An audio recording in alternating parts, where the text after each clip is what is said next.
मोरो में irrigation workers CBA union पारां एरीगेशन रोहिड़ी डिवीज़न मोरो जे इंजीनियर जी ज़ियादतियुनि ख़िलाफ़ एहतिजाजी मुज़ाहिरो कयो वियो, जंहिंमें अल मेहरान एम्प्लॉइज़ यूनियन सनन हिमायत में शिरकत कई। मुज़ाहिरे जी अॻवानी यूनियन जे मरकज़ी सदर मोहम्मद ईसा संग्रासी, मोहम्मद बख्श कोराई, मोहम्मद हसन जरदारी, अज़ीज़ संग्रासी, मोहम्मद अज़ीम कलोड़ो, आबिद शेख, शाहनवाज़ कोराई ऐं ॿिया करे रहिया हुआ, जिन जे हथनि में बैनर ऐं झंडा हुआ।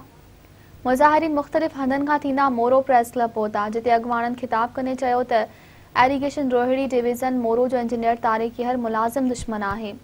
हुन जूं ज़ियादतियूं उरूज ते आहिनि। हुन जो त नंढनि मुलाज़िमनि खे बिना कंहिं सबब जे सस्पेंड करे हुननि जूं पघारूं बंदि करे छॾियूं आहिनि, जंहिं करे मुलाज़िम ऐं संदसि मासूम ॿार बुख बदहाली ऐं बीमारियुनि में तड़पी रहिया आहिनि। मुलाज़िमनि जा प्रमोशन ख़तमु करे फ़ौती मुलाज़िमनि जे औलाद जूं आईडियूं बंदि करे छॾियूं आहिनि ऐं रिटायर्ड थींदड़ मुलाज़िमनि जो हक़ मारे उन्हनि जी पेंशन बंदि कई वई आहे। कंहिं बि मुलाज़िम जो जाइज़ कम पैसनि खां सवाइ नथो करे नंढनि मुलाज़िमनि खे पंहिंजो ग़ुलाम सम्झे थो, जंहिं करे मुलाज़िमनि जो जीअण जंजाल थी वियो आहे। हुननि जो त असां इंजीनियर जूं मुलाज़िमनि सां थींदड़ अहिड़ियूं ज़ियादतियूं बर्दाश्त न कंदासीं। 30 सेप्टेम्बर ते मोरो में इंजीनियर जी ऑफिस आॾो सवे मुलाज़िम धरणो हणंदा। बाद में सॼी सिंध में कम छॾ हड़ताल करे मुज़ाहिरा कया वेंदा। एहतिजाज ऐं धरणनि जो सिलसिलो ओसिताईं जारी रहंदो जेसिताईं इंजीनियर खे हटायो नथो वञे ऐं मुलाज़िमनि सां थींदड़ ज़ियादतियूं बंदि नथियूं थियनि।